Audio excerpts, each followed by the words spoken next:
ህምኪ አዩ ከሳሎናችን እንግዲህ ወጣ ብለናል። አዎ ዚያራ ሰዓት ላይ ነው ያለነው። ዚያራ ሰዓት ላይ ያለነው ዛሬ ፕሮፌሰር ፍሬው ጋር አይደል?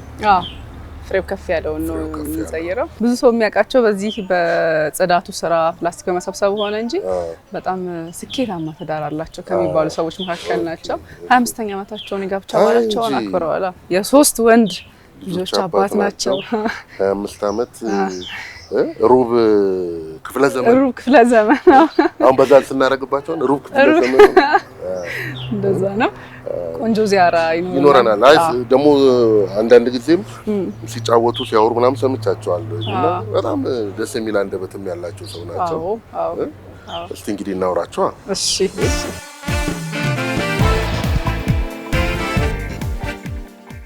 በዛፍ የሆነ ቤት ነው ከውጭ ራሱ አይገርም። አሁን ከተማ ያለ ቤት ይመስላል። አይመስልም?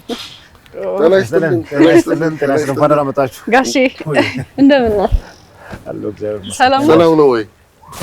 እንኳን ደህና ቆያችሁ። ሰላም ነው?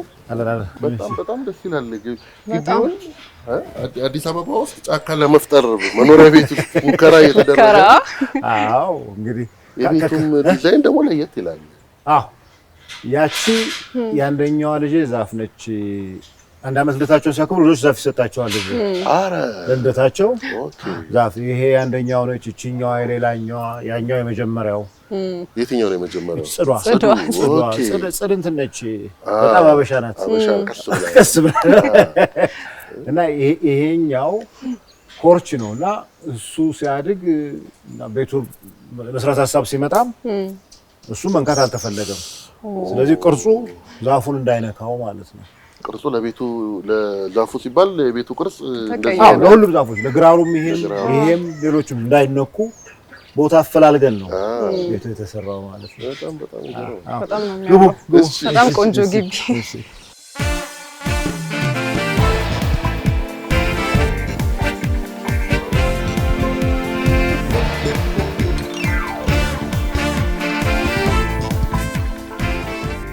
ግቡ። እሺ እንዴት ዋላችሁ? ሰላም ለዚህ ቤት ይሁን። እንኳን ደህና መጣችሁ። እንኳን ደህና ቆየ ጋሼ።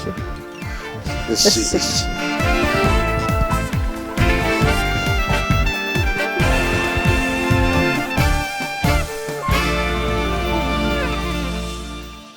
ጋሼ ስላገኘንህ በጣም ደስ ብሎናል።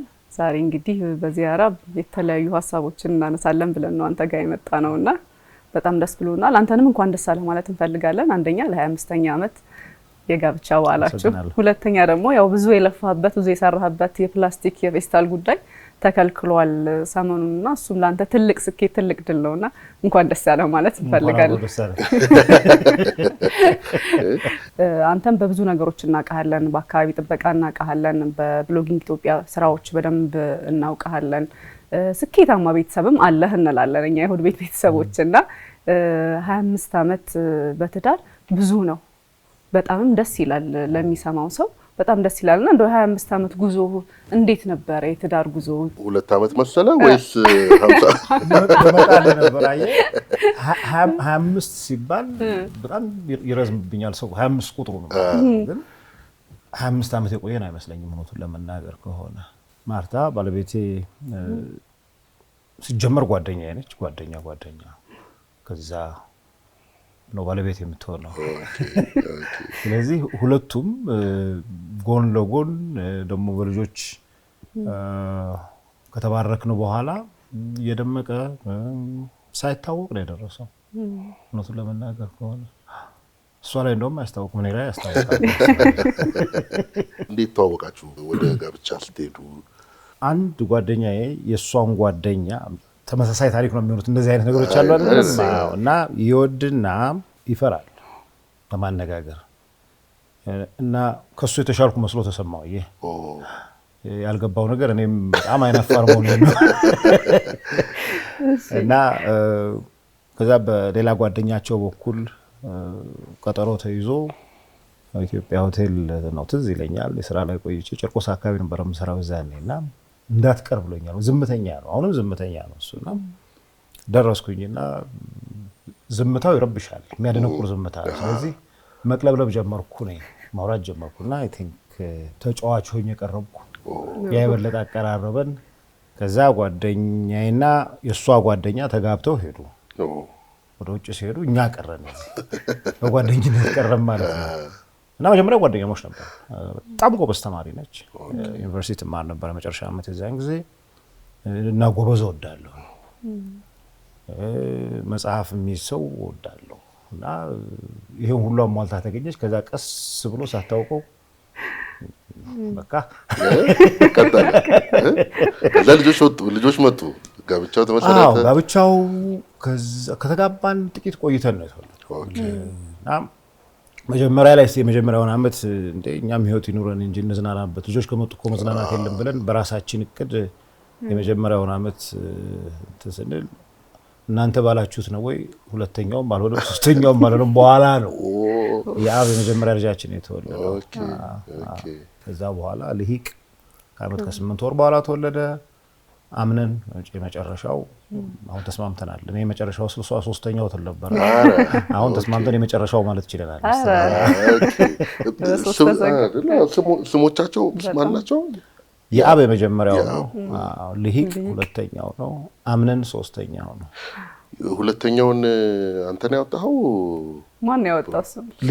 ልሂቅና አሁን ጠርጥሬው እኮ አይገርምም? ምን አይደለሁ ምትይዛ ሆስፒታል ገብታም በጣም አስጊ ሁኔታ ላይ ነበረች እና ውጪ መኪና ውስጥ ሆኜ ድባቴ ብለው ጭንቀት ያመናትለኛል እና መተው ተገላግላለች እና ገብተህ ያት ይሉኛል እና ተነስቼ ሄድኩኝ። አየኋት። እንኳን በሰላም ተገላገልሽ፣ እንኳን በቤት ያተረፈችሽ የሚባለውን ካልኩ በኋላ ለወጣ ስል እንዴ ልጁንም ያው እንጂ አሉኝ እና ልጁን አየህ አሟት ስለነበረ ለህይወቷ እንትን ስለነበረ ብዙም ልባል አልኩትም። እጄ ሰው ይቁለጨለጫል፣ ያምራል። ሁለተኛው ወንድ ልጅ በጣም ጥሩ ነውና ረጅም ደረጃ አለው። ይሄን ታሪክ ለብዙ ሰው አጫውቻለሁና ያን ደረጃ ልጁን አይቼው ተባረክ እደግ ሰው ሁን ብዬ ግንባሩን ስሜው ስለ ስም አልታሰበም። ደረጃውን እየወረድኩ ደረጃው መሀል ላይ ልሂቅ በለው አሁን እንትን ይመስላል አይደል? ይሄ የሆነ በቃ በጣም መንፈሳዊ ምናምን ነገር ሊመስል ይችላል አይደል? ግን የሆነው እንደዛ ነው። ከዛ በፊት ልሂቅ የሚባል ሰው አላውቅም እኔ የለም። ልጄ እንደውም ማስብ የነበረው በአባቴ ስም ጠራዋለሁ ነው። በቃ ከፍ ያለው ፍሬው ከፍ ያለው ይሆናል ነበር። እና ልሂቅ በለው የሚል ድምጽ የሚሰማ ድምጽ ከዚህ ቀደም ሰው እንደዚህ ሲያወራ ባክተው ምናምን ል ነበር እኔ እና ሰማሁ። በፍጥነት ከደረጃው መካከል ተመልሼ ሄድኩኝና በነገራችን ላይ ስሙ ልሂቅ ነው ስላት አየችኝና አይ የአማርኛ ስም አይደለም አለች ትለኝ። አይ የአማርኛ ስም ነው በቃ ከሁሉም የበለጠ ታላቅ ማለት ነው፣ ግዕዝ ነው የአማርኛ ስም ነው ብዬ ዝም ብዬ ተንተባትቤ ወርጄ ሄድኩኝና የወጣለት እንደዛ ነው። ምን እኔ አሁን አንዳንድ ጊዜ ለሰው ለመናገር ምክንያቱም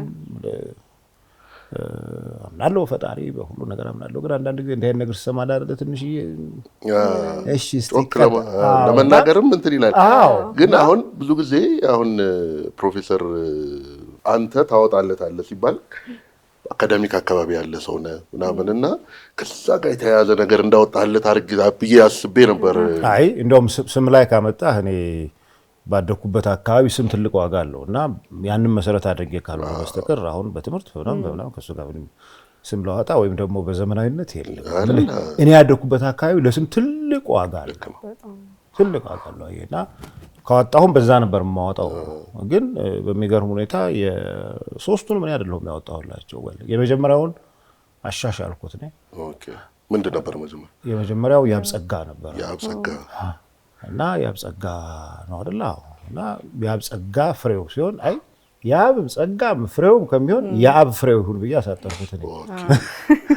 ለምን እንከረከመዋለን? ዝም ብለህ አንድ ላይ የአብ ፍሬው ከነገባው የአብ ፍሬው እና እሱም በማሻሻል የኔ ነው ልል ይችላል። ልሂቅን እንደነገርኩ የአምነን የሶስተኛው ደግሞ የልሂቅ ነው ያወጣለት። አዎ እንትን ድምጽ ሰጠሁኝ ተወዳደሩና ከመጨረሻ ላይ ነው ይወስናለሁ አልኩኝ። ከዛ አምነን ሲል ጥሩ ስም ነው አመን ተባለ። እንደው ስም ልሂቅ ነው ያወጣው ስትል ምን አይነት አባት ነው? አንዳንዴ ያው እኔም አባት ስለሆንኩኝ እኔ ነኝ ብዬ የማስበው አይነት አባት እኔ ስለራሴ የማስበው አለ።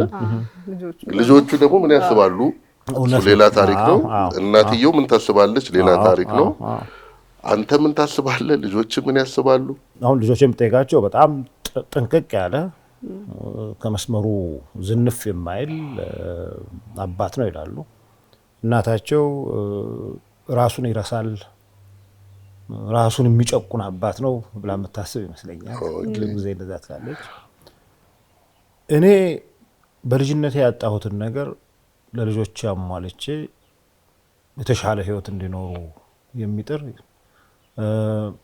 በዘመናዊው የልጅ አስተዳደግም ብዙ ያልሰከርኩ መሰረቴን ደግሞ ያልተውኩ አባት ነኝ ብዬ አስባለሁ። ስለዚህ መቆጣት በሚያስፈልግበት ጊዜ፣ መቆንጠጥ በሚያስፈልግበት ጊዜ የሚቆጣ ኢትዮጵያዊ አባት ነኝ። እኔ የሚቆነጡ ኢትዮጵያዊ አባት ነኝ። አለ ትንሽ እንትንም አለች አለ እዛ የሚያደርስ ነገር የለም። የመጀመሪያ እንትኑ ስላለ ደግሞ በዘመናዊው እንትን ልጅን መስማት፣ ልጅን ሀሳብ መረዳት፣ ማዳመጥ፣ እንዲወስኑ ቦታ መስጠት፣ እንዲሳተፉ ማድረግ የሚለውን ደግሞ በሚገባ እሱ ተግባር ያደርጋለሁ። የሁለቱም ቅይጥ የሁለቱም ነው። ይሄ ዝም ብሎ በቃ ነፃ ነህ ምናምን የለም አይደል? ያስፈልጋል አይደል? አዎ ግድ ነው። ወንድ ልጅ ግን የበለጠ ብዙ ኃይል ይፈልጋል፣ ብዙ ኢነርጂ ይፈልጋል ይባላል ሲያድግ። 3 ወንድ ልጅ እውነቱን ለመናገር ከሆነ እንግዲህ ያው እንደዛ ይባላል፣ ግን የለም ምንሽ አሁን ካለፍ እያደጉ ነውና ቢቀር ውስጥ የሚቀረው ትዝታው ብቻ ነው። አሁን እነሱ የልጅ ጨዋታ አለ አይደለም? የአካል ሆነ መስከረ እንደዚህ አስቸገረኝ የምለው ልጅ ዘመኑን ትረዳዋለህ እና በዛው ልክ የምትተዋቸው ነገሮች አሉ። እና አሁን አንዳንዴ በቅርብ የሚያውቁ ሰዎች እንደዚህ ፈቀድክ ወድጄ ነው የዘመኑ እንትን ነው። የእኔ ዘመን ላይ ተቸንክሬ ለምን እንዲህ ካልሆነ ማለት አትችልም። ዘመናዊ አባትነትንም እየተማርክ ነው የምትሄደው። ልጆቹ አይደሉ አባትነትን የሚቃኙት። እነሱ በቃኙት ልክ የማትጫወት ከሆነ ያስቸግራል። አንዴ ከባድ ነው። መለያየትም ይመጣል እኮ አይደል? ልጆች በነገራችን ላይ ትልቅ ችግር ነው። አሁን በዚህ በወላጅነት ወይም ፓረንቲንግ በሚባለው ትልቅ ችግር ነው። የወላጅና የልጆች መገናኘት አለመቻል ማለት ነው። ሌሎች ምክንያቶችም ኖረው ምሳሌነት ያለው ፋሚሊ ነው ይሄ ፋሚሊ። እንደውም አሁን ሰሞኑን የፌስታል አፕላይ ተደርጎ አሁን ቅድም አዩ እንኳን ደስ አለህ ምናምን ስትል ነበረ። ባለ ሱቆቹ እንግዲህ ቤት በኩል እንደምታልፍ ሊያሪውን የዚህ ፕላስቲክ ነገር ከልብ ስለሚያሳስበኝ ነው። አሁን ከተማው ሰፋና በደንብ አይታይ ይሆናል። ትንንሽ ከተሞች እንኳን ስትሄዱ መጀመሪያ የሚቀበላችሁ ፌስታል ነው ወይም ደግሞ ባዶ የውሃ ኮዳ ነው እና የኔውን እንደ ነገሩ ኖርኩት እድሜን የልጆቼ እንዴት ሊሆን ነው የሚለው ነገር ሪሊ ያሳስበኛል እና እንግዲህ ከ5 ዓመት ቀደም ብሎ ስም ባለው መልክ ባለው መንገድ ይሄንን የፕላስቲክ ጎጂነት በተለይ ደግሞ አንዴ ብቻ ተጠቅመን የምንጥላቸው ፕላስቲክን ከህይወታችን ልናወጣው አንችልም። አሁን ዙሪያ ገባውን ብትመለከት ፕላስቲክ ይኖራል እዚህ ቤት ውስጥ። የግድ የምንገለገልባቸው የፕላስቲክ ምርቶች ይኖራሉ፣ ግን አንዴ የምንጠቀምባቸውን በአካባቢያችን ባለ ነገር ልንተካቸው የምንችላቸውን አንዳንዶቹ እንደውም በአካባቢያችን ያለንን ነገር እንዲተኩ የምናደርጋቸው ናቸው። ለምሳሌ ፕላስቲክ ቄጠማ እንደዛ ነው የሆነው። ቄጠማ አለ፣ የፕላስቲክ ቄጠማ ከሞኝ ደጃፍ ሞፈር ይቆረጣል ሆነና ኢትዮጵያ ቄጠማ የፕላስቲክ ቄጠማ እያመረተች በጣም አንገት ያስደፋ ነበር። አሁን ነበር ሊሆን ነው፣ ምክንያቱም ታገደ ፕላስቲክ ታገደ። ለአንድ ጊዜ የምንጠቀምባቸው የፕላስቲክ እንትኖች ስለተለማመድናቸው አሁን ሰውም ተው ስትለው እንዴ ለምን ይላል። ለመድናቸው፣ ቀለሉ። ለመያዝ ቀለለ። አጣጥፈ በኪስ ይዘዋል እንደፈለግ ይሰጣልና መቅለሉ የግድ አስፈላጊያችን ነው ማለት ነው ወደሚል መደምደሚያ ያደረሰን ይመስላል። መርዝ ይጣፍጣል እኮ ግን እንዴት ነው ዜናውን የሰማኸው ጋሼ? የአዋጁን መከልከሉን እንዴት ነው የሰማኸው? ረጅም ጊዜ የሰራህበት ጉዳይ ነው። ብሎጊንግ ኢትዮጵያ እንኳን 5 ዓመት እና ከዚያ በላይ በግል በጣም ብዙ አመት ሰርተሃል። 30 ዓመት አካባቢ ጥበቃ ላይ እና ዜናውን ስትሰማ እንዴት ነበር የሰማኸው? ምን ትርጉም ሰጠ? መከልከሉን ስታውቅ ምን ተሰማ? ምን ትልቅ ደስታ ነው የተሰማኝ እና እሰየው ከሌሎች እኩል እንሆን ነው ማለት ነው። ነቃን ማለት ነው። ለትውልዱ እንደሚገደን ማሳያ አገኘን የሚል ስሜት ነው የፈጠረብኝ እውነቱን ለመናገር ከሆነና ይሄ ዝም ብሎ የሌሎቹ ስላደረጉት እኛ የምናደርገው ነገር ሳይሆን ከኛ ሀገር የቆሻሻ አወጋገድ ስርዓት ጋር እና ፕላስቲክ ደግሞ ከሚያመጣው ጠንቅ ጋር እንትስታርጊው የወደፊቱ አገሬ የዓለም ነገር ያስጨንቀኛል የሚል ሰው ሊያስጨንቀው የሚገባ ነገር ነበር እውነቱን ለመናገር ከሆነ እና አዋጁ ሲወጣ ትልቅ እርምጃ ነው። የስልጡንነት ምልክት ነው እና በጣም ተደስቻለሁ። በቀደም ለልጆቼ ሙዝ ብርቱካን እንትን ሆነና መያዣው እንደዚህ አሳስቦኝ አቅማ በምን ላድርግልህ ምናምን አለ ባለሱቁም እንዲያርገዋ በሆነ ነገር ነው ገና ለካል ተዘጋጀንም አይነት ነገር እንደዛ ተሰማኝና ልክ ነህ። በሁለቱ መካከል ያለው ሁሌም ለውጥ ማንገራገጩ አይቀርም። አንድም እንትናችን እስክናስተካክል ድረስ ነው። አሁን ቃል ገዛ ሲሄድ እቃ ይዤ መሄድ አለብኝ የሚለውን ነገር እስክናስበው ድረስ ነው። አሁን ጠዋት ልጆችን ሱቅ ስልካቸው ነው ባዶ እጃቸውን ይላኳቸው። ለምሳሌ ለምን አልነግርም ሲመጡ ታቅፈውት መጡ። እንደዚህ ሌላ ጊዜ በፌስታል በደንብ ይዘውት የሚመጡት ነገር ማለት ነውና እየተማርኩ እሄዳለሁ። እንደገና የምጠቀምባቸው ከረጢቶች አሉኝ፣ ዘንቢል አለኝ። ያው መኪና ውስጥ አለኝ ዘንቢል ሁሌም ይዛለሁ እና ሱፐርማርኬት ሲሄድ ይዤ እሄዳለሁ ዘንቢል እና ሰው ያያል እንትን ያደርጋል። የምርጫ ጉዳይ ነው የሚሆነው። ከአዋጁ በፊት ነው የምነግርህ፣ ከአዋጁ በፊት ነው እና እስኪለመድ ድረስ ይመስለኛል የማሰቡ ነገር ነው። ከዛ ደግሞ ለውጥ ሁሉ ጊዜ ሬዚስተንስ አለ አይደል? እና ያ ሬዚስት የሚያደርገው ወገን እንግዲህ ክንዱ ሲዝል ሌላው ደግሞ ያን ክፍተት የሚሞላው ምርቶች መምጣት ይጀምራሉ። አሁን ወጥተህ መንገድ ላይ ስትመለከት እኔ ገርሞኛል። በነገራችን ላይ በአንድ ጊዜ የፕላስቲክ ያልሆኑ የዕቃ ማንጠልጠያ እንትኖችን የሚሸጡ ሰዎች በየቦታው እንመለከታለን። የሚያመርቱ ሰዎች ይገባሉ ብዬ አስባለሁ። የገቡም አሉ። ለዛ የሚሆንና ይለመዳል። ስለ ልጆቻችን ህይወት ነው ይሄ፣ ስለ ምድር ጤንነት ነው። እንደዛ ብሎ ሰው ማሰብ አለበት ነው። እርግጠኛ ነኝ ብዙ ሰው ሊያስበው ይችላል፣ ቶሎ ስለማይመጣለት ይሆናል ብለህ። እኔ የሚታየኝ እሱ ነው። ያሁኑ አይደለም፣ ያሁኑ ለኔ የመመቸቱ ነገር አይደለም። ልጆችን እንዴት ያለ ሾሃማ ወጣ ገባ መሬት ላይ ነው የምተዋቸው የሚል እንትን ነው የሚያስጨንቀኝ እና ዞር ብለውም ተመልሰው አባታችን እንደነገሩ ተምሬያለሁ ነበር ይሄን ነገር ለምን ዝም አለ ብለው እንዲወቅሱኝ አልፈልግም። በእነሱ ትውስታ ውስጥ የሚያስብላቸው በሐሳብም እየቀጠለ ያለ አባት እንደሆነ ነው የምፈልገው። አሁን እኮ እያየን ነው ብዙ ከወረቀት የተሰሩ የተለያዩ ማያጃት ዳንቴል ሁላ እያየን እኮ ነው። የተወነው ዳንቴል ይመጣል በነገራችን ላይ የተያዘበት ነውና እኔ ግን በጣም የሚገርመኝ ነገር ጋሺ ከዚህ በፊትም ስታወራው ነበር አይደለም እቃ ለመግዛት የሆነ ካፌ እንኳን ሲኬድ የፕላስቲክ ነገሮችን መተካት የሚችሉ ቅጠሎችን ሁላ መጠቀም እንችላለን። ለምንድን ነው በእንሰት ራሱ ምግብ መያዝ እንችላለን ስትል ነበርና የምሳቃ እንደዛ ነው በነገራችን ላይ። እንዴት ማለት የምሳቃዬን አገልግልና ኮባ ነው ሁሉ ጊዜ ቢሮ ሲሄድ የምታወቀው በዛ ነው። ለዘመናት አገልግላለኝ አገልግሉ ውስጥ በኮባ ምግቤ ይዤ ነው የምሄደው ነው። እንግዲህ ምን መሰለህ መጀመሪያ ላይ ስታደርገው ወይም ስታስበው ከቤት ጀምሮ ሰው ነገር እንደው ያው ግራ ትሆናለህ ነው አሪፍ የሚያምር ብልጭልጭ የምሳሳህን የማያቀዘቅዝ ምናምን እያለልህ ለምን አይነት ነገር ነው እና የእምነት ጉዳይ ነው እና የእውነትም ጉዳይ ነው። ገብቶሃል? እና አሁን ከአገልግል ያማረ ምን ነገር አለ አይደል? እና በቃ አገልግሌን ገዛው ሐዋሳ አዲስ አበባ አስለጎምኳት። ኮባ ገበያ ገዛለሁኝ። መጀመሪያ አካባቢ የሚያበስሉትም የሚረዱን ልጆች ራሳቸው መጀመሪያ መሳቅ አለ ያባባም ሳይል ነገር ለመዳል አለ። እንደውም አሁን አንዳንድ ወዳጆቼ አገልግሏለች በዛ ንለፍ ይላሉ ምሳ ሰዓት ላይ። እኔ ይሄ የፕላስቲክ ወረራ የምር በትውልድ ላይ ጄኔሬሽን ላይ የምር ኢምፓክት አለው ብለህ እና ደግሞ ይሄ ግዝፈቱን አይተኸው የምር የሚያስደነግጥ ነገር የቱ ጋር ነው ያየኸው? እዚህ ቦታ ላይ ልልህ አልችልም፣ ግን ምንድነው ዩኒቨርሲቲ ገባው ውሃ ቧንቧ ትጠጣለህ፣ እንደ ልብ ነው ሁሉም ነገር። ከዛ በፕላስቲክ መታሸግ ጀመረ። መጀመሪያ አካባቢ እቃዋን ፕላስቲኳን ሁሉ መያዝ ጀመረ።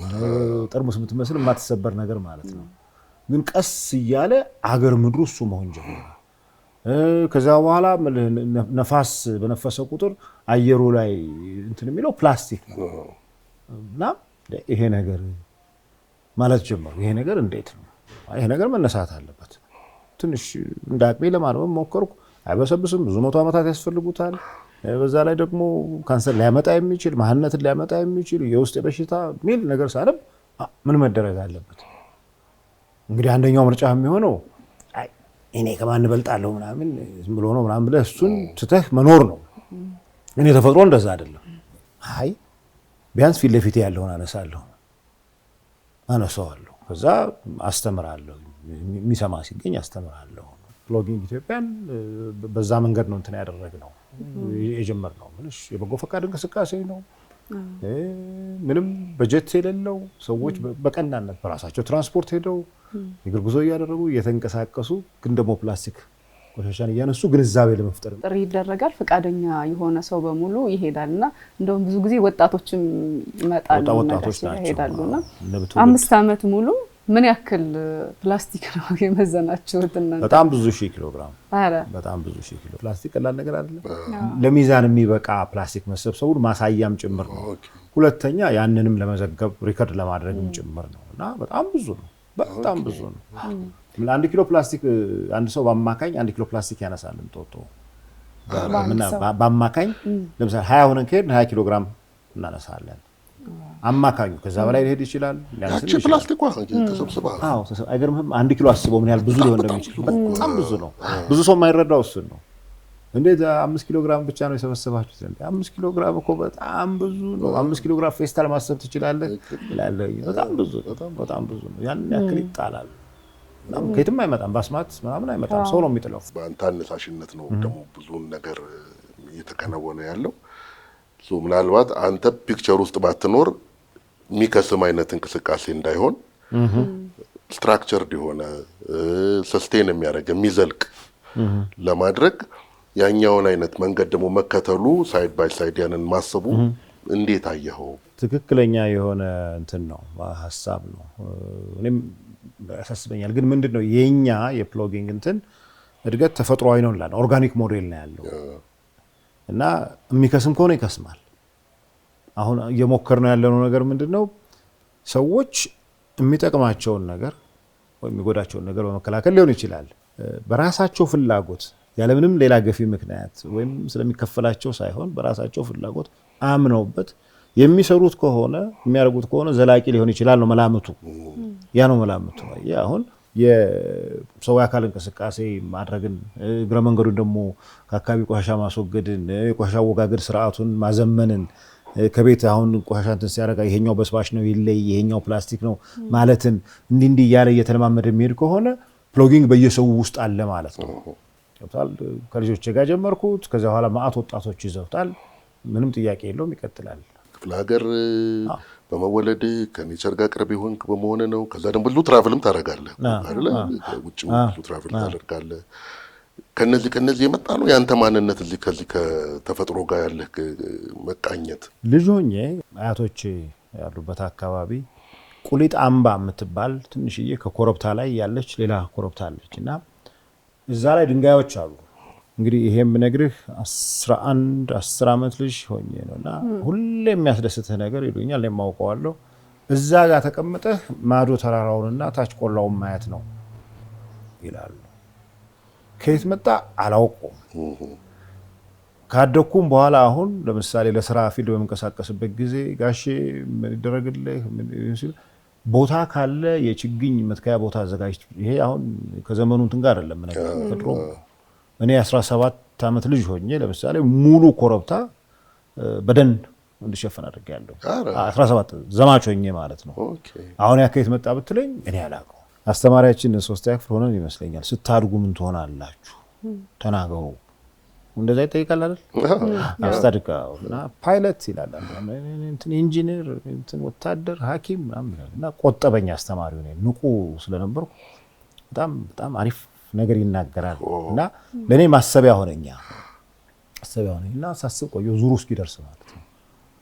በቃ ሁሉ ማለት ያመዳም ልጅ መሆን የሚፈልገውን ከተናገረ በኋላ ይሄኛው አመዳም ተራው ሲደርስ ገበሬ አልኩኝ ናውጣ ደህና ነገር ትናገራለህ ስትባል ከልቤ ነው። በቃ እኔ አስቤው ሪሊ መሆን የምፈልገው ገበሬ ከየት ነው የመጣው አላውቀውም። እውነቱን ለመናገር ይገርማል። አላውቀውም። በጣም ቅርብ ነህ ከኔቸር ጋር በጣም ቅርብ ነህ ማለት ነው። አዎ እኔ አፈር ሽታ የሚናፍቀው ሰው ነኝ በነገራችን ላይ። ልጆቹ 1 አመት ሲሞላቸው ስጦታ የምትሰጣቸው ችግኝ ነው የምትተክልላቸው? ዛፍ አላቸው ያንንዳቸው ዛፍ አላቸው መንት ያላቸው ልጆቹ ማለት ነው። ልደታቸው እንትን መኪና የሚያብለጨልጭ መብራት ምናምን ያለው ምናምን አይደለም። ችግኝ ተክዬ ዛፍ አስተክለዋለሁ አብረው ያድጋሉ። ኦኬ የሚተነፍሰውን አየር ተክሎ ነው። ትልቅ ነገር ነው። አታችመንት አላቸው ግን ልጆቹ ከራሱ ዛፍ አላቸው ይንከባከባሉ። አንዳንዴ ይወጣና የኔ ምናምን ይላል። አሁን የልሂቅ ዛፍ ትልቁ ሆኗል። ይሄ እዚህ ጋር እንደነሳዮች ትልቁ የልሂቅ ነው። ሁለተኛው የያብ ጽድ ነኝ። ጽድ በተፈጥሮዋ ደግሞ ቀስ ብላ ነውና የእሱ አያታል ይሄኔ አታድግም ምናምን ይላል እና ለኔ ስለ ዛፍ ማውራት መቻላቸው እነሱንም አያሳፍራቸውም ብዬ ተስፋ አደርጋለሁ። ትልቅ ነገር ነው። አባታችን ዝም ብሎ ዛፍ ነው ያስተከለ ምናምን ቋንቋ ላይ በጣም ሪች ነህ። አሁን እንዲህ በአካል ተገናኝተን አናውቅም። እንዲህ አሁን ስንጫወትም የአማርኛ በጣም በቃ የስነ ጽሁፋዊ አይነት ነገር አለው። ነበርክበት እንዴ? ዶኪ እንደ ማንኛውም ልጅ አሁን እናንተ እንግዲህ ማልፋችሁበት እንደሆነ አላውቅም። ድርሰት ጻፍ ትባላለህ፣ ድርሰት ትጽፋለህ፣ ይጨበጨብልሃል። ወይ መድረክ ላይ ወጥተህ ቲያትር ስራ ትባላለህ፣ ስራ ይሆናል። እንደዚሁ አልፎ አልፎ የራሴን እንትኖች ጫጭራለሁ፣ ፌስቡክ ላይ አጋራለሁኝ የራሴን ተሞክሮች እንደዚህ እንትን አደርጋለሁና ከዛ የዘለለ ጻፍ የሚለው ቦታ እንዳለ ሆኖ ጓደኞቼና ወዳጆቼ እነሱ ሳይሉት ብል ይሻላል ብዬ ነው። እኔ ጽፌ አላቅም፣ አጽፋለሁ ግን አቅም እንዳለ ካወቅኩኝ እና ከተሰማኝ በጣም ጨቅጫቂ ነኝ። ምን አደረግከው ያን ነገር ጻፈው እኔ ያነባለሁኝ እኔ አርቶት ስራውን ሰራለሁ ወዘተረፈ እላለሁ። ችሎታ ኖሮኝ አይደለም፣ ያጓጓኛል። ጥሩ የሚናገር ሰው ሳገኝም በጣም ሁለመና ጆሮ ሆኖ ሰማለሁ። ከዛ የመነጨ እንደሆነ አላውቅም። ቋንቋ ውብ ነው በራሱ። አሁን አረብኛን አስበው ማለት አልናገርም፣ ግን በቃ አሁን ሌላ ቋንቋ በማር አረብኛ እማራለሁ እላለሁ። እኔ ቋንቋ ባለሙያ አይደለሁም። እኔ ችግሮኝ አላውቅም። አማርኛ ችግሮኝ አላውቅም። ሀሳቤን ለመግለጽ ውስብስብ የሆኑ ደግሞ ዘመን አመጣሽ ሳይንሳዊ መሰረት ያላቸው ቃላት ሲሆኑ እነሱ መዋሴ ግድ ይሆናል። ግን የዕለት ተዕለት ሁነትን፣ ማህበራዊ ግንኙነትን፣ ሀዘንን፣ ደስታን፣ ፍቅርን፣ ትዝታን ወዘተረፈ ለመግለጽ አማርኛ አያጥረኝም። በኔ ልክ ማለት ነው። በኔ ልክ ቆየት ስትል ነበር እኮ አዩ ፕሮፌሰር ብዬ ነው ወሬ ጀመርኩት። አንቺ ጋሼ ያለሽ ጋሼ ነው ጋሼን እመርጣለሁ ይላል ጋሼ። ለዛ ትምህርት ቤት ውስጥ አንደኛ ትምህርት ቤት ውስጥ አይደለሁም፣ ይሄ ከአክብሮት ጋር ማለት ነው። እና በአንድ ህይወት አጋጣሚ ተገኝተህ እንትን የተባለልህ ቅጥያ ተከትሎ ባይሄድ ጥሩ ነገር ነው። ጋሼን ግን ሪሊ ወደዋለሁ በጣም። ቅድም ስገባ አልኩህ አይደል እድሜ ስንት ነው ብዬ እጠይቃለሁ። የዛን ያክል ወታደር ነኝ። ምክንያቱም ትንሽ ታናሽ ኮንክ በጋሼ ነኝ። ጋሼ ፍሬው ምናምን የለም ጋሼ ነው። ጋሻ ነው ጋሻ ልክ ነው አይደል? የኔ ጋሻ እንደማለት ነው። መከታ ነው። ትልቅ ነገር ነው። ትልቅ ነገር ነው በጣም ጋሼ ያንተን ታሪክ እንዲሁ ስናይ በጣም ብዙ ቦታዎች ወጣትነትህንም ልጅነትህንም ብዙ ቦታዎች ላይ አሳልፈሃል። ከጎጃም ጀምሮ ደብረ ማርቆስም አዲስ ዓለምም አዲስ አበባ መጣ፣ እንደገና ወደ ዳንግላ ከሀገር ውጭም በጣም ብዙ ቦታዎች ሄደሃልና እንደው ኢትዮጵያም ውስጥ የተለያዩ ቦታዎችን ማየትህ በስራም በኑሮም በልጅነት በወጣትነት ከዛ ደግሞ በተለያዩ በስራ አጋጣሚዎች በትምህርት ደግሞ የውጭንም ዓለም ማየት እንደው ለሀገርህ ለኢትዮጵያ ያለህን ትርጉም ያለህን መውደድ ምን አይነት እንዲሆን አደረገው? አስተዋጽኦ አለው ወይ? አለው ምልሽ ስቴጂ በከፊል ሀገርሽን ይዘሻት አይደለም የምትሄጂ እና ይዘሻት ትሄጂና ታወዳድሪያታለሽ ደግሞ ይሄ እኔ እንደማለት ማለት ነው እና አንሳብሽ ትገኝ ይከፋኛል እና ምን ላረግ እችላለሁ ምን የሚደረግ ይችላል የሚለው ነገር ያሳስበኛል። ምንሽ ብርቱ ተጽዕኖ አለው መንቀሳቀሱ ሀገሬን ይበልጥ እንዳውቃት ይበልጥ እንደወዳት የሚያደርጉኝ ናቸው እነዚህ። አንደኛ ኢትዮጵያ የተለያየ ክፍል ማደጌ እንዳልሽው ጎጃም ተወለድኩ፣ ደብረ ማርቆስ ትንሽ የህፃንነት ጊዜን አሳለፍኩ፣ አዲስ ዓለም መጣሁ፣ አቃቂ ቄስ ትምህርት ቤት እዛ ነው የጀመርኩት። ከቄስ ትምህርት ቤት በፊት ነው እንደ ሁሉ የተሄደው? አዎ ከቄስ ትምህርት ቤት በፊት ነው። እንግዲህ አስበው ምን ያህል እንትን ነው። ከዛ በኋላ አዲስ አበባ መጣሁ፣ ትምህርት ጀመርኩኝ። ብዙም ሳልቆይ ጎጃም ተመልሼ ሄድኩኝ ሞጣ። ከዛ በኋላ አገው ምድር ዳንግላ ሄድኩኝ። እዛ ነው 12 ክፍል ጨርኩ። ተመልሼ አዲስ አበባ ዩኒቨርሲቲ መጣሁ። እና ይሄ ከተለያየ አካባቢ ጋር ያለማመድሻል፣ ከተለያዩ ሰዎች ጋር ትገናኛለሽ እና የዓለምን የምታይበትንም አይን እንትን ያደርገዋል አይደል? እንደሌላው አንድ አካባቢ እንዳደገ ሰው አትሆኝም። ያሰፋዋል ይመስለኛል። አገሬ የሚለውንም በጽንሰ ሀሳብ ደረጃ የበለጠ ጥልቀት ይሰጠዋል። አሁን አገሬ ስል የሚመጡት እነሱ ናቸው። እነዚህ ምንሽ ቦታዎች ናቸው እና በስራ መማቃቸው አካባቢዎች ናቸው።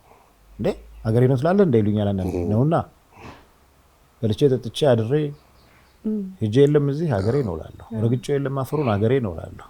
የረገጥኩት ሁሉ እንደ ቀኝ ገዢ ማለት ነው እና ተጽዕኖ አለ።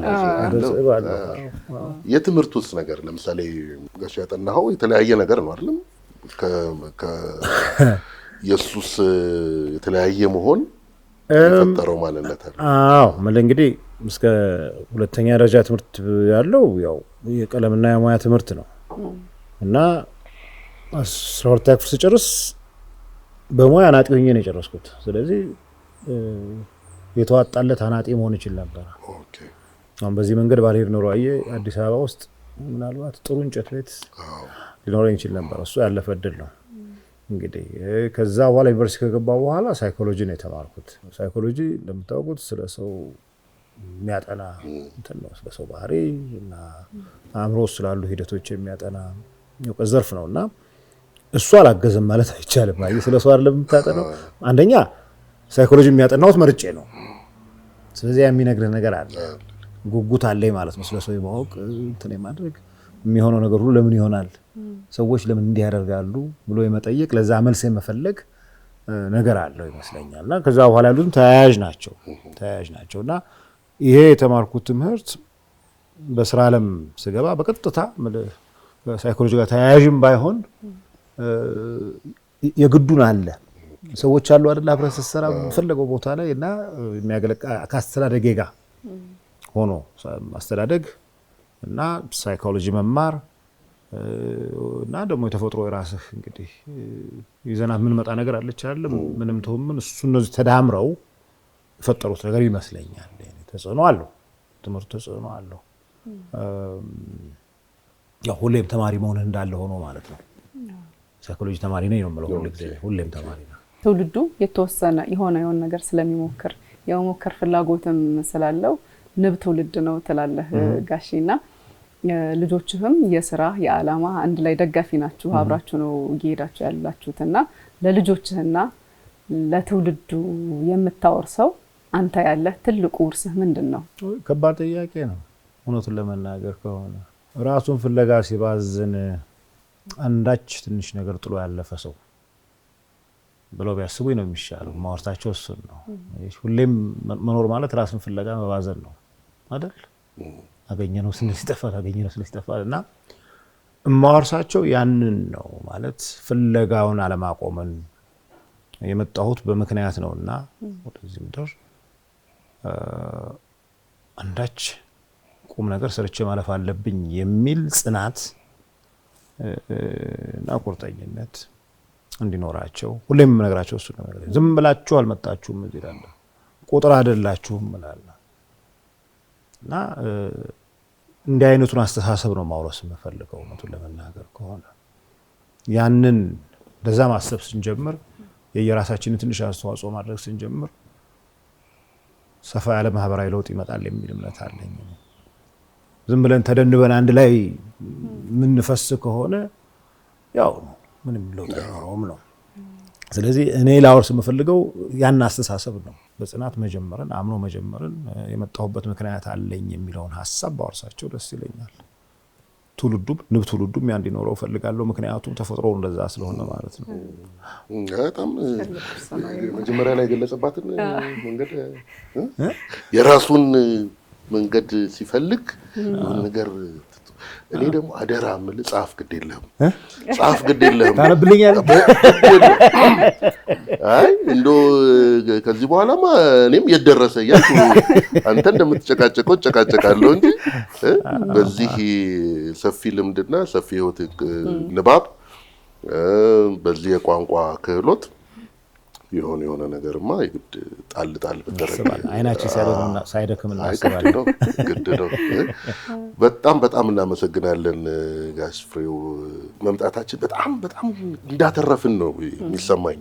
የምር በጣም ደስ የሚል ቆይታ ነበር የነበረን። ለሁላችንም ለእያንዳንዳችን ከቤተሰብ ጀምሮ አካባቢን ያው መሰረቱ ቤተሰብ ነው።